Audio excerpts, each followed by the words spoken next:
Okay, excellent. Hi, Rich. Here we are again. My friend. So last week we were cut short with the recording, and one thing that we started to talk, or you started to share, was about the segregation of duty. So I think that is usually people call it permissions or super admin that gives permission for this or the other, but I think that is different thing, and it goes deeper than that, because it's not just about permission and to access information. Is a lot of things actually have ramifications out of these permissions, and so pretty much off you go. Let me just cover it quickly. Sure.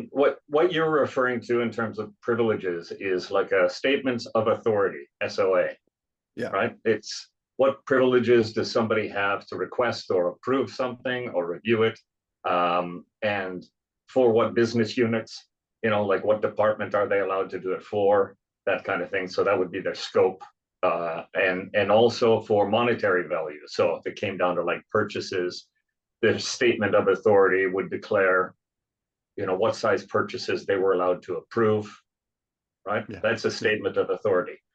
Right. However, there's another layer on top of that that's called segregation of duties. That's SOD. Right. Now that layer, what it determines, it's a fairly simple concept. The requester can't be the approver regardless of their privileges. So if a person has approval if a person has a privilege to approve a purchase up to $1,000, or an expense claim up to $1,000, or something along those lines, if they are the requester, if it's their expense claim, if it's their requested purchase, regardless of that privilege, they're not allowed to approve it. That's called segregation of duties, and it's very difficult to prove. It's very difficult if it's not built right into the system that you're using. A lot of accounting systems don't have this, where you can easily prove that you have segregation of duties. All right. Almost all of them have something for statements of authority. That's why we built it into Trinity EAM as just a checkbox for any process step of any workflow. You could decide to apply SOD. And that just is a general overall that whoever submitted the request to an approver can't be the approver regardless of their privileges. It's a huge compliance item.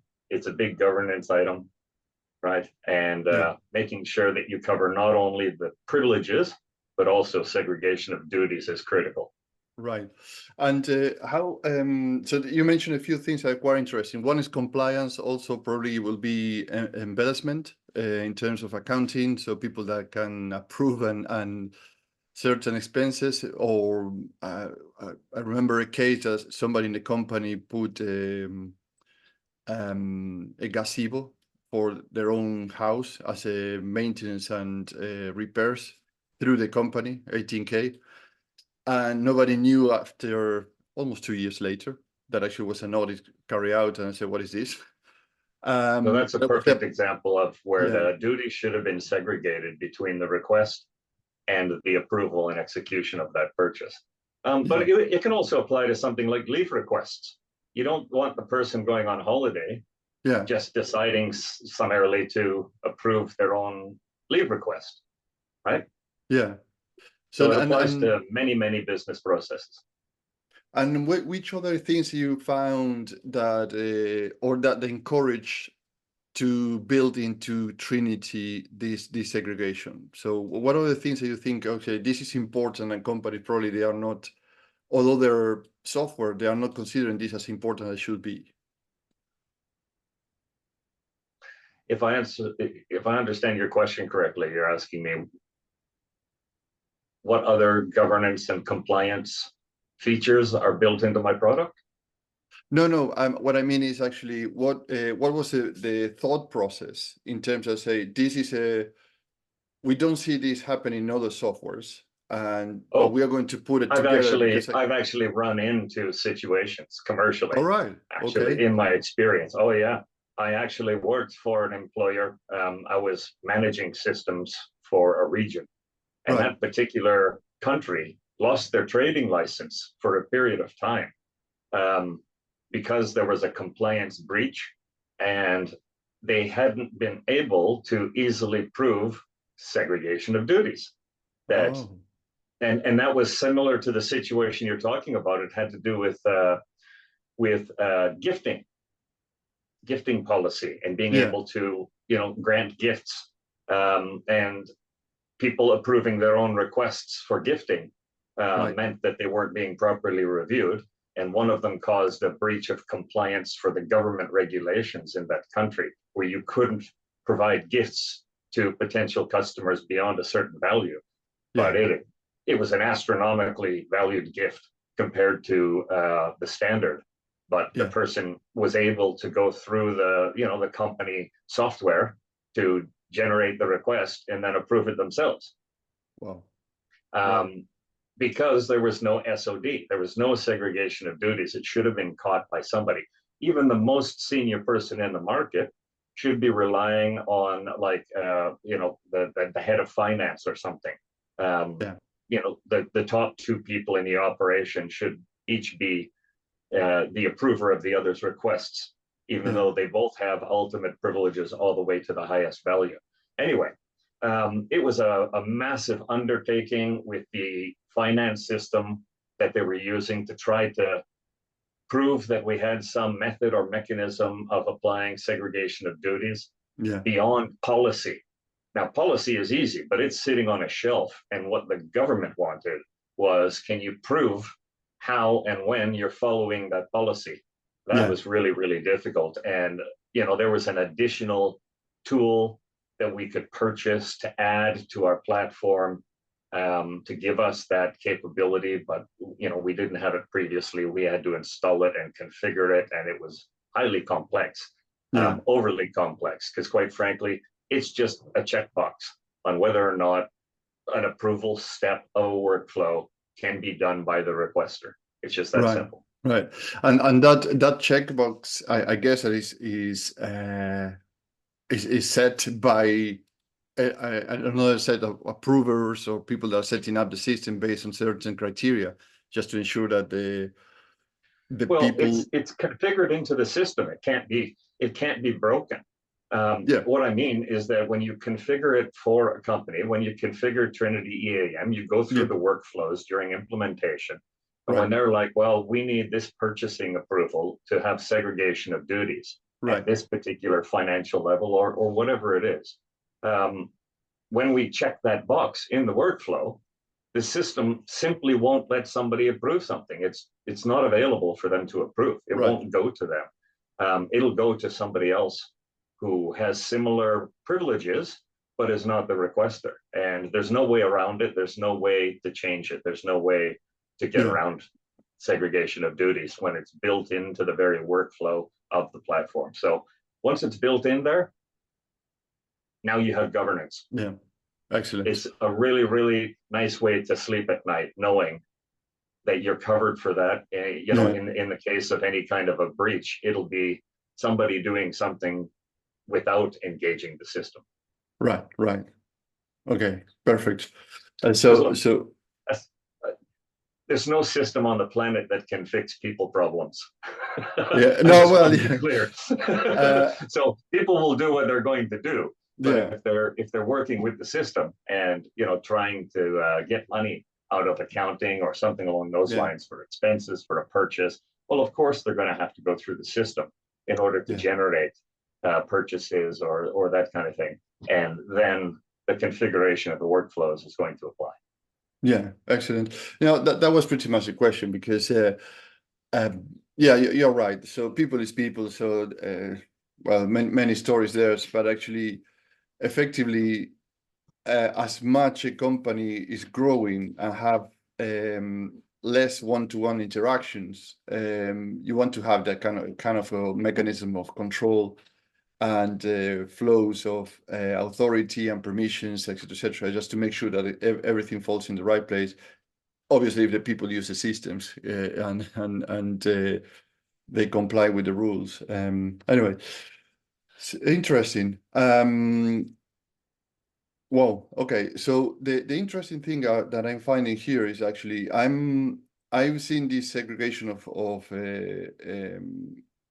but in larger corporations, not in SMEs. That's pretty much as we were talking earlier. That actually pretty much a spreadsheet or a bookkeeping system now that is in cloud, and pretty much anybody with an access, if they are not correctly set, they can do pretty much whatever they want. This is one of those things that was bothering me previously that I wanted to solve by building this software. Yeah. SMEs need the same kind of compliance when it comes to purchasing and management of processes as the biggest multinational.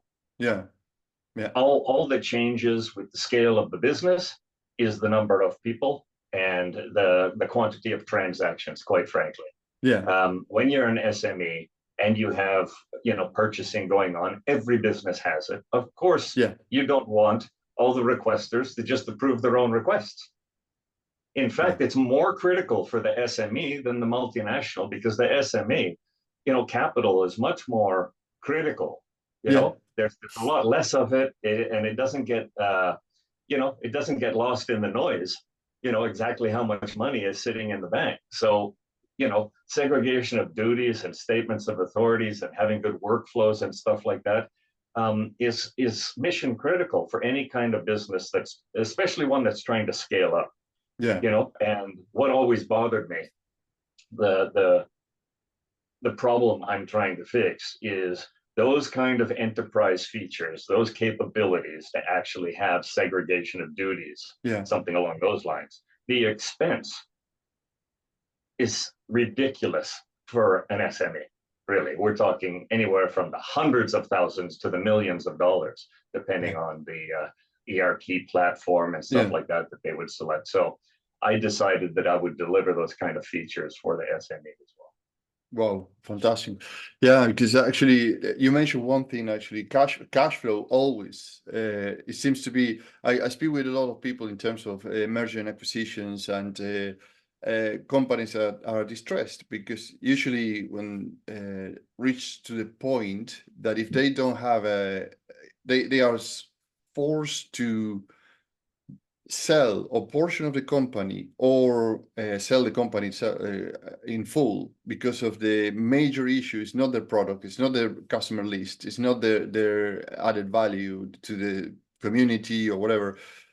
Is that pretty much they have a mismanagement of cash flow, so they are terrible. Well, yeah, that's the killer. Yeah, a perfectly profitable business, can go under because of poor cash flow. Yeah. And if it's not managed correctly, that money, then you're not protecting your cash flow. And this is what happens in the smaller businesses, is that leadership or the owners or the top leaders, they end up having to take possession of all purchasing and approvals and stuff. They just feel that they have to, because they don't have a means of governing that activity. They're not just requested when it's something over $1,000. They're having to approve every purchase, whether it's $20 or $100 or $1,000 or $10,000. That's not really a valuable use of their time. But if they had a system that had that kind of enterprise complexity built into it, then they could manage the business just like the big guys and leave leadership activity for the leaders. Yeah. Excellent. Right. Wonderful. One thing that we mentioned also, it's complex businesses that seems to be simple businesses, but actually require a lot of moving parts, and perhaps are not the most evident moving parts. And we were briefly mentioning plant hire. So these big machines that goes into construction sites, or they need permissions, or just a container that goes here that needs a permission to go to the city, any city and the main street, and they need a lot of things around it just to place a container on the street for 3 days, so they can dump all the debris of the construction or the refurbishments or whatever in construction. Just an example. So there is people that are in building or refurbishment or construction, they will understand all these complexity and how difficult it is to manage these, particularly companies that they have they're still managing today and with spreadsheets, these kind of things, or they are heavily relying in the knowledge of 2 or 3 people that if they are going holidays or maternity leave or paternity leave, they have a real problem to continue doing the business because all the knowledge is based on these people. So how Trinity works on this probably will worth to mention some of the complexities that people don't see. They just see the truck putting the dumper there and leaving, or the machine that actually is doing the digging. But how Trinity manage all this complexity, because it's way beyond what the people see, and I think it's an amazing case to comment here, if you may. Yeah, look, I don't make any distinction between a small business and a Right. huge multinational in terms of their business model complexity, right? And also, whether you have one piece of equipment that you rent, hire out, or use internally, or you have 1,000, it doesn't change the fact that you need the same processes. Basically, all you've increased is the transaction volume, but you have the same complexity of transaction, whether you've got one machine or 1,000 machines. Right. As you scale up from the one machine, that's when spreadsheets, legacy, and the risk of relying on personal skills of individuals starts to become a big risk to your business. I guess I would put it this way. This is the easiest way to explain it. Everybody understands EAM systems if they've ever owned or leased a car. Right. Basically, there's an expectation that you perform certain maintenance. If you don't do it, you break your lease. Right. And even a simple oil change requires the availability of certain resources and scheduling and stuff like that. And that's very, very simple. And it's relatively simple when you're talking about your personal leased vehicle, scheduling the oil change and stuff like that. It's still a pain, but it's not too much for a person to handle. But imagine multiplying that by 100, that complexity, and making sure that you could continue to operate. You can't do it all on the same day. You have to schedule the resources, or even the outsourced service provider. You have all of that oil that you need for oil changes, the filters, the skills available, the space to do the oil changes, etc. And that's just the oil changes. And that you have to do on a scheduled basis. So you got to manage the schedule.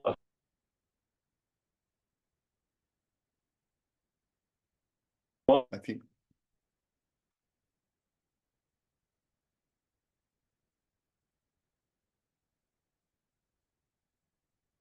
think I lost Richard. Connection.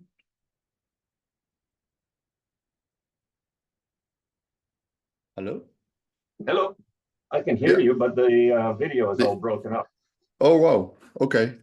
So we close the cameras then and come back again to audio for now. Oh, here's a video. Okay. Sorry. We were in all changes. Apologies for, I don't know, something happened with the internet. Yeah, I'm just trying to use that as an example. Oil changes is a good example because a lot of people understand that it needs to be done or your car is going to break. And that oil changes are easier and cheaper than replacing engines and breaking down in the middle of the highway, right? It's just as the number of vehicles, the number of assets you have increases, the complexity increases exponentially. And so spreadsheets just won't work. Relying on people, that's really not fair to the people after a certain point, is it? And it's also a massive risk to your business. You have to have a system. If you were a lease hire company of heavy equipment, the compliance requirements, the insurance, the warranty services, the constant repair and inspections, and the scheduling of those pieces of equipment, that's not a simple business model. That's a lot to manage. And if you don't have it, your customer is not going to be pleased with your service. Yeah. And I'm just thinking that when you mention oil changes, I was thinking, even if you have all this scheduled, you have a second layer there, which is a availability of that particular item in your stock to lease or for anything. So if you don't combine these two very well, you might be overbooked with a machine that is on maintenance. Yeah, that's the challenge of scheduling of assets. Yeah, That's why you need a platform that's going to help you manage that scheduling. You don't want to schedule an oil change during, you know, a critical activity for that asset. right, You right, know, right, right. and if you're leasing it out to customers, if that's your business, the last thing you want to do is say no to revenue, Yeah, because you haven't managed the schedule for doing oil changes and it's past due, and now, you know, those are the challenges of those kind of any asset centric business is going to have those challenges. You need to be able to balance those scheduled, you know, those scheduled activities. So there's the production schedule, which yeah, is when it's working in your yeah, business, and then there's the maintenance schedule, and you want to yeah, be able to balance those and have visibility of when they're overlapping and when they're yeah. not. Yeah, actually, I that when many years ago, when I was working summers in tourist in a bus company for tourism, and all was managed not even with spreadsheets at the time, was a notebook, and each Yeah, page represented the number of seats available and different dates. So you were ticking the seats sold, and then you were ticking how many pages back or forward that seat coming back. So this passenger was going to this place, and this passenger coming back the following week. And one time I did a mistake, so I booked 15 people going, but I forget to book them coming back. So the bus came back half empty, and people were sitting there waiting for the bus to come back. And then we had to send another bus to collect them, all at a loss, obviously, to collect the people that we left stranded. And that was a mistake of not ticking the right boxes at the right time, because people get distracted. Well, I got distracted because you know, summer season is very busy in the tourist industry. sure. So And I this would is where love to have systems a have system like intrinsic that. Yeah, value. You yeah, have to have systems for the very simple purpose of providing you legacy, right? yeah, Legacy of the decisions you made and the activity that you executed, you know, days, hours, weeks, months, years ago. yeah, That legacy is going to, you know, give you information, a lot of yeah, data that you can turn into decision support and information and that kind of yeah, stuff. But also, when your processes and your instructions and all that kind of thing are written into a system, yeah, right? Because that's where people are using it as a tool. Um, then you don't have that risk of a critical dependency on a single individual right, being the only one who knows how to fix a particular asset yeah, or how to perform a booking or stuff like that. You want yeah, to take that knowledge. The system is not intended to replace people. It's intended to free people up so that they can be focused on activities that are of greater value to the system. I mean, yeah. to the company. Right, right, right. Yeah, that's. Right? I think that is a very that is a very thing that I like to highlight. If you made what you just mentioned there, there's a kind of resistance many times of people that say, oh, for example, AI today. They say, oh, my job is jeopardized now, so it's in danger because AI is going to replace me. It's very hard to replace people because I remember. A few years ago, we put a quite a heavy system in a company, and people was very reluctant to the change. We say our jobs are gone now. What happened with that company is actually they started to redeploy the people in activities that were more revenue driven than admin. Yeah. And actually the company increased, I think, the revenue by 30% 2 years later, because the people, instead of spending more time doing admin, spreadsheet, and this and the other, started to get engaging more with customers and suppliers. So Well, then that's a the perfect whole example. machinery. Look, perhaps some robotics, some Yeah, really advanced robotics could replace some yeah, human activity on the factory floor, right? But when it comes to like ERP systems, EAM systems, that kind of stuff, the intent is not at all to replace people. It's No. intended to make them all more efficient, all of them more effective, all of them more learned. Yeah. And that's the goal. Free them up to do more important stuff. And if you've got greater capacity with your people because you've taken care of, some of the housekeeping with the system, Yeah. maybe you can handle more customers. Maybe you can create more Yeah, product. exactly. Maybe you can do more sales. Maybe you can do more of everything. It's Yeah. not about cutting down headcount. Once upon a time, and I know that perception, people thinking that, the goal of software is to reduce headcount. Yeah. No, if that's the operation's goal to reduce headcount, then systems will certainly help them. But it's not the purpose of software. Software is to provide efficiency, including AI. It's not intended to replace people. It's supposed to make people more efficient, more effective. Yeah. That's all. Yeah, excellent. Okay, I think that today was very interesting, Richard. Thank you very much, because you shared a lot of knowledge and experiences here and how this translates into something that can help companies to increase their revenue, to be more efficient, to have a good tracking, a good reporting of what they do, how they do it. So I think that if you're happy, we can leave it for today. And we'll meet again next week with another interesting chat about how Trinity can help companies to be all the things that we just mentioned. Yeah, great. It was a pleasure speaking with you, Fran. Yeah, wonderful. Thank you very much, and catch up next week. Okay, cheers. Thank you. Bye-bye. Bye-bye.